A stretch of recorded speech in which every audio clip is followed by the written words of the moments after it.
Mes chers amis, bonjour, j'espère que vous allez bien. On se retrouve aujourd'hui pour une nouvelle vidéo. Je suis vraiment très heureuse de vous retrouver et nous allons passer un moment ensemble comme chaque jour dans la joie et la bonne humeur. Alors, aujourd'hui, nous allons parler du monde invisible, des esprits de la nature, des choses que l'on ne voit pas spécialement, mais qui existent bel et bien. Alors, je ne sais pas si ça vous est déjà arrivé tout comme moi, mais dans la vie, à un certain moment, nous rencontrons parfois des personnes et nous avons déjà eu cette impression de déjà vécu ou de déjà vu. Donc le fait de parfois discuter avec quelqu'un, on se dit tiens, j'ai déjà vécu ce moment-là.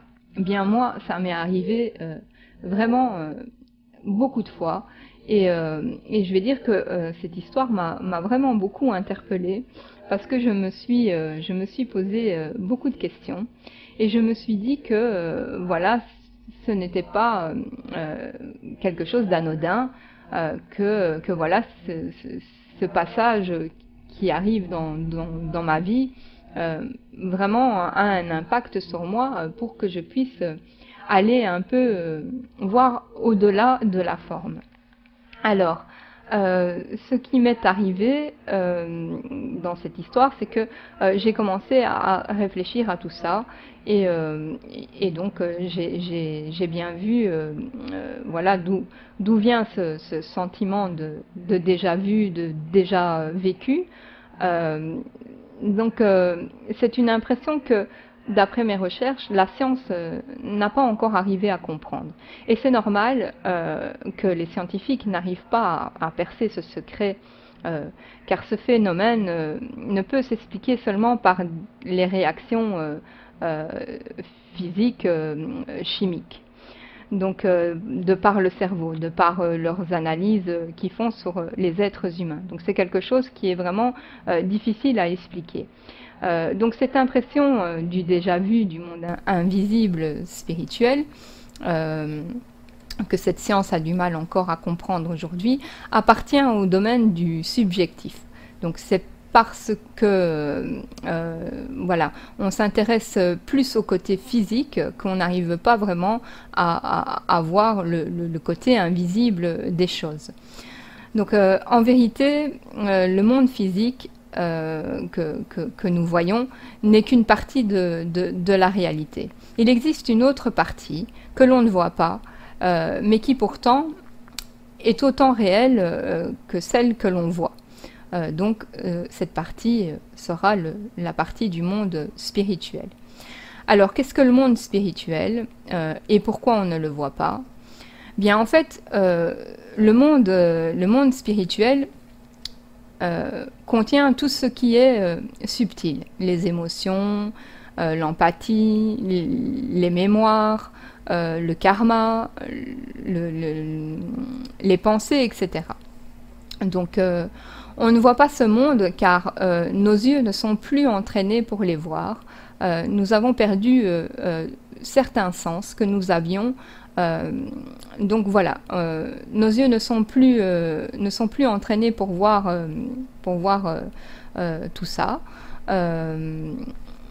Et donc le monde spirituel avec lequel on vit le jour, on ne peut pas voir avec nos yeux et toucher avec nos mains physiques ces mondes-là.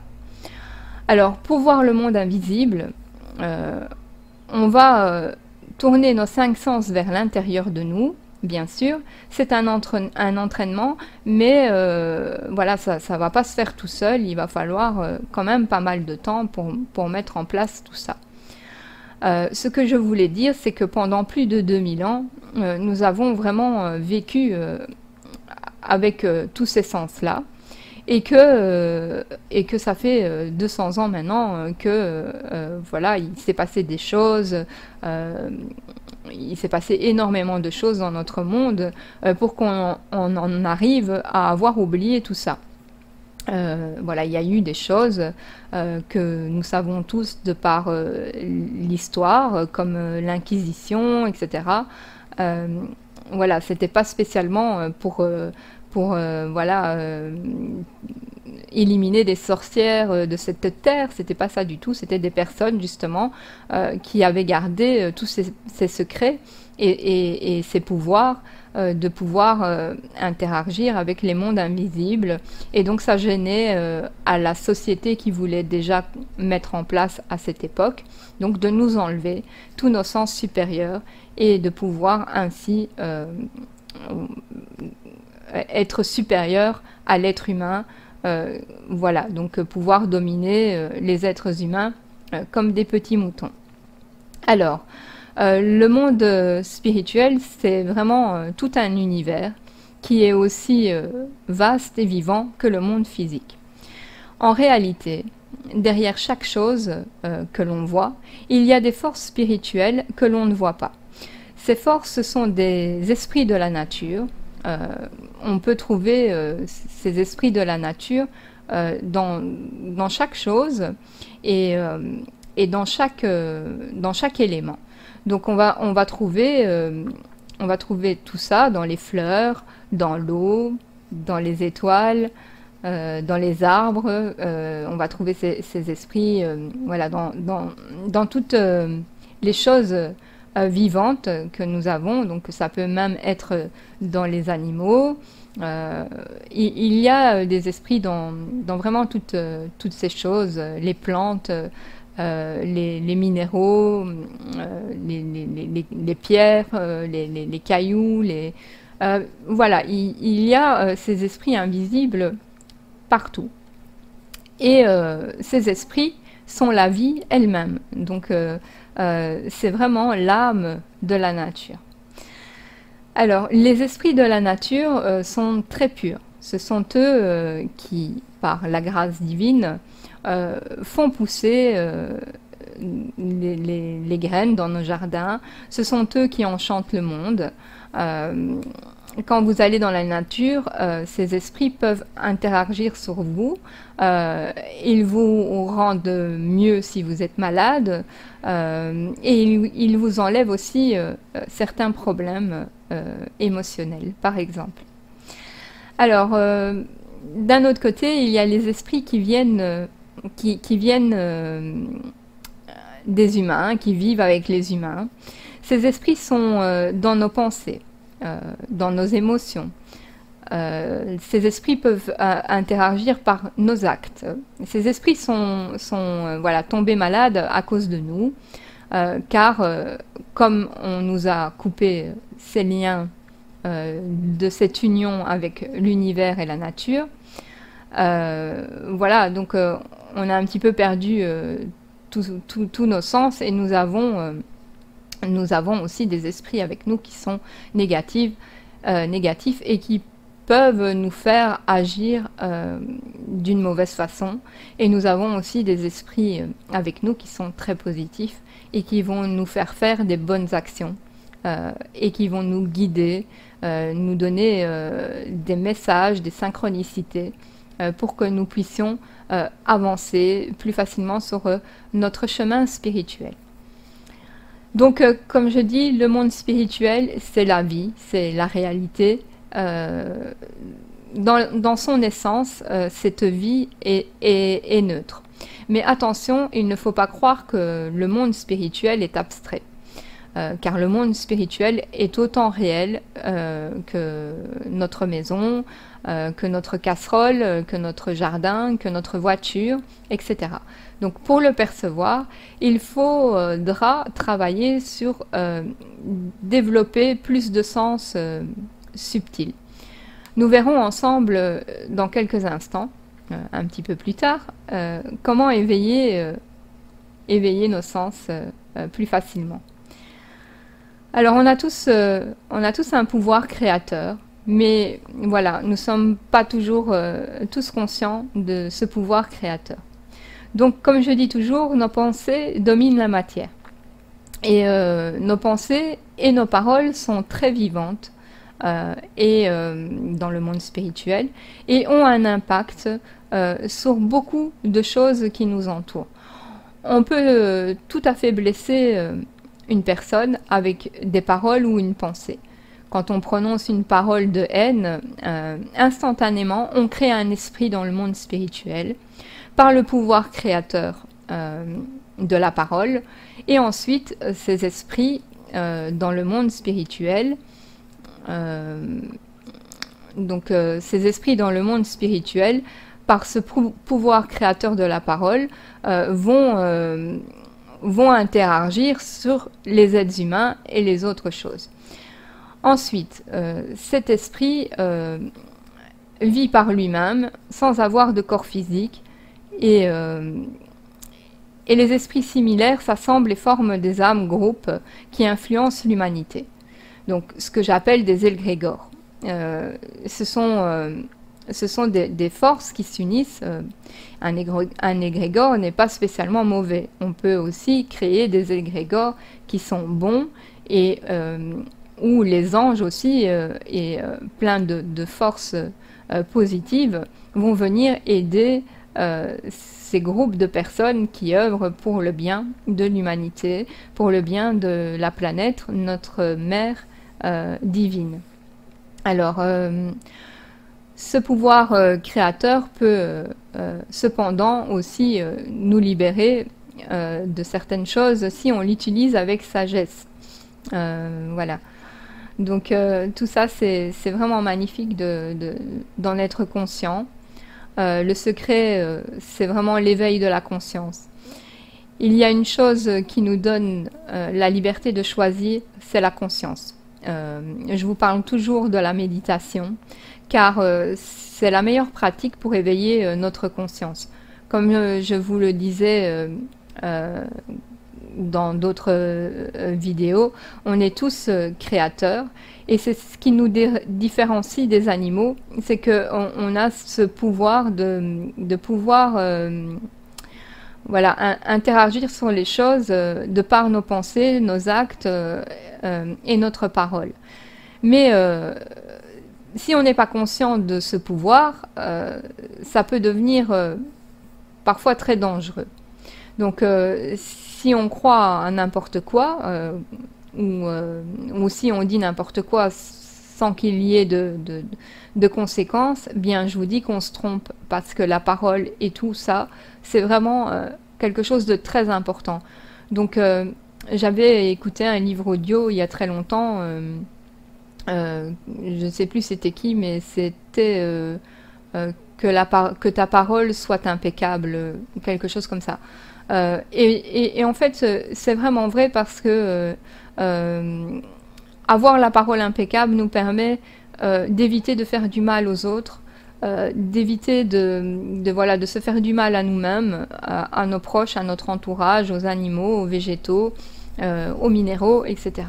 Donc dites-vous bien que la parole, vraiment, c'est quelque chose de magnifique, de très important. Et si on en prend conscience, mes chers amis, je vous dis, je vous confirme que vous allez pouvoir interagir dans ce monde avec votre cœur, avec l'amour, et comme disait Jésus dans ses enseignements, si on a vraiment la foi et qu'on arrive vraiment à percevoir les choses du monde invisible qui sont réelles, bien avec cette foi forte, nous allons pouvoir déplacer des montagnes.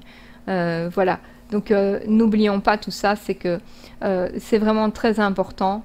Ça veut dire qu'en fait, si déplacer des montagnes, ça veut dire qu'en fait, on va pouvoir vraiment interagir sur des choses auxquelles on n'aurait jamais pensé pouvoir le faire. Et ça, c'est vraiment très important. Donc voilà, je vous parlerai de l'exercice à faire tout à l'heure. Ce sont des techniques très simples et voilà, ce sont des exercices d'observation, de recentrage, et quand j'aurai plus ou moins terminé cette vidéo, on y reviendra. Donc voilà. Je réfléchis. Voilà, donc Par exemple, quand nous sommes en présence d'autres personnes, nous devons être très vigilants et attentifs à leurs paroles, leurs gestes et leurs regards. Observez les personnes autour de vous sans aucun jugement. Cherchez simplement à voir quelle est l'intention dans leurs paroles ou leur comportement. Pour voir clairement l'intention de la personne qui est en face de vous, fixez votre concentration sur l'énergie qu'elle dégage. Écoutez derrière les mots, observez la gestuelle des personnes autour de vous et concentrez-vous sur l'intention des gestes. De la même façon dont vous observez les intentions chez les autres personnes qui vous entourent, faites la même chose pour vous. Donc ça, ce sera une des premières choses à faire, c'est de vous recentrer sur vous-même. Observez-vous continuellement, entraînez-vous à voir les intentions qui sont dans vos paroles, vos gestes, vos attitudes, votre regard, etc. Donc le résultat de cet exercice est que vous allez peu à peu percevoir et vous connecter de plus en plus aux forces invisibles qui vous entourent, et chez vous et aussi chez les autres. Le but de cet exercice est de voir en vous les comportements qui peuvent vous faire souffrir et de ce fait vous en libérer. Donc certaines intentions sont bonnes à apporter, le bonheur, la joie, l'amour, et d'autres intentions sont très négatives et apportent vraiment des choses horribles au monde et aux autres. Donc ne nourrissons pas ces choses négatives. À savoir que le but de l'éveil de notre conscience spirituelle est de permettre à discerner justement ces bonnes intentions des mauvaises. Donc voilà. Concernant cet exercice, par exemple, imaginez-vous que vous parlez à quelqu'un et que cette personne vous propose de faire quelque chose, d'aller par exemple au cinéma ou une autre proposition, peu importe, et que au lieu de lui dire la vérité que par exemple vous n'avez pas envie, voilà, vous lui répondez pour lui faire plaisir. Bien, en apparence c'est rien, mais c'est quand même un petit mensonge que l'on fait tous à un moment ou à un autre dans notre vie. Nous avons tous fait ça. Donc, faut pas oublier que le problème, c'est que ça n'a pas l'air bien grave comme ça, mais la parole est tellement créatrice que, en fait, on a créé un esprit du mensonge. Et si on ment tout le temps, on va vivre avec le mensonge. L'énergie du mensonge va grandir. Donc, un petit mensonge va devenir un grand mensonge, comme qui vole un œuf, vole un bœuf. Donc tout ça, vraiment, il faut vraiment faire attention et se recentrer sur la pleine conscience pour ne plus faire ces petits mensonges qui ont l'air si anodins. Donc ça fait partie de l'exercice pour pouvoir avoir accès après à la perception des mondes invisibles. Donc tout ça, ça montre bien que nos pensées, nos paroles, nos émotions ont bien une importance sur ce que l'on pense. Voilà pourquoi il faut vraiment éveiller notre conscience. L'important, c'est de comprendre les lois universelles qui régissent dans le monde invisible, pour ne pas en devenir esclave, bien sûr. Alors, voilà. Une technique simple que vous pouvez faire tout le temps, c'est de vous observer, comme si vous étiez une autre personne. Vous allez être surpris de voir que des paroles que vous dites ou certaines habitudes que vous avez prises, voilà, vous allez vraiment voir que ces paroles que vous avez sont vraiment des choses que vous faites inconsciemment.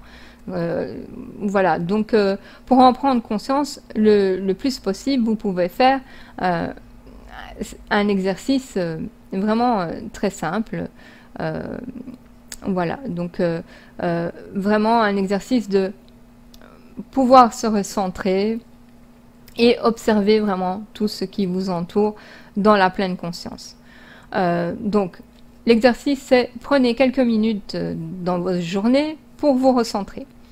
Une fois que le calme est revenu, reprenez le cours de vos activités et passez vraiment à autre chose. Fermez les yeux et sentez le calme entrer en vous. Ça, ce sont des choses que vous pouvez faire vraiment tout le temps. Le plus possible quand vous avez le temps, voilà, recentrez-vous, fermez les yeux, sentez le calme qui entre en vous, cette lumière qui vient vers vous et qui vous nourrit et qui vous stabilise dans les deux mondes. Avoir une balance équilibrée, ne pas être trop dans le monde physique et ne pas être trop dans le monde spirituel. Vraiment équilibrer sa balance, et ça c'est une justesse magnifique. Vous pouvez aussi dans ces exercices vous asseoir sur une chaise et vraiment entrer en pleine conscience avec votre respiration et la faire devenir de plus en plus profonde avec des inspires et des expires. Donc voilà pour cette vidéo. Je pense qu'on commence à arriver tout doucement à la fin. Donc voilà, dites-vous bien que tout ce que je vous ai dit dans cette vidéo, ce sont mes ressentis personnels, que je ne veux influencer personne, je ne veux que personne ne croie la même chose que moi. Voilà, chacun est libre et tout le monde a une façon différente de pouvoir ressentir les mondes invisibles. Et tout ça, c'est à adapter à chacun d'entre nous, d'une façon personnelle, personnalisée. Donc n'oubliez pas que beaucoup de choses existent et que ces choses-là sont là pour nous aider, pour nous guérir, pour que nous allons mieux, pour que tout se passe bien dans notre vie, et aussi, surtout pour nous enseigner à revenir à la source. Toujours revenir à la source. Cette source qui est vraiment, qui est le don. Elle est vraiment la biodiversité, l'abondance en tout genre. La source est là pour vraiment tout nous donner, que ce soit l'eau, les fruits, les légumes, les arbres, l'air. Voilà, la source est universelle, elle est là pour tout le monde et c'est à nous de bien utiliser ces lois universelles pour pouvoir justement interagir dans les mondes invisibles et faire beaucoup de choses auxquelles on n'aurait jamais cru pouvoir être capable de faire. Donc mes chers amis, si vous en avez l'envie et la joie de pouvoir aller creuser un peu plus loin au-delà de la forme, bien allez-y, foncez. Je pense que ça vaut la peine de se cultiver dans tous ces domaines oubliés. Et voilà, dites-vous bien que ça ne fait pas si longtemps que ça que nous avons oublié tout ça et que tout ce savoir est dans nos gènes, dans notre ADN, et que il n'y a rien à faire à un moment ou à un autre. On va se poser des questions et on va se rappeler de tout ça parce que c'est une mémoire. Voilà, c'est une mémoire qui est ancrée en nous et jusqu'à la fin de notre vie terrestre. Elle sera toujours ancrée en nous jusqu'à ce que nous comprenions qu'il existe tout ça et qu'on doit s'en rappeler pour le bien de tous et de l'humanité. Alors, voilà, je suis vraiment très heureuse d'avoir pu faire cette vidéo et passer un petit moment agréable avec vous tous. Je vous dis que je vous aime et je vous souhaite une très belle journée. On se retrouve bientôt pour une nouvelle vidéo. Et n'oubliez surtout pas, si vous avez envie que je vous parle d'un sujet ou d'un autre, n'hésitez pas, soit en message privé sur Facebook, ou alors Vous pouvez laisser un commentaire en bas de ma vidéo et si c'est dans mes capacités de pouvoir faire une vidéo ou un audio sur le sujet, ce sera volontiers de ma part. Alors, je vous fais plein de bisous et voilà, donc on se retrouve très prochainement pour une prochaine vidéo. À très bientôt mes amis, je vous aime très très très fort. Bientôt. Bisous.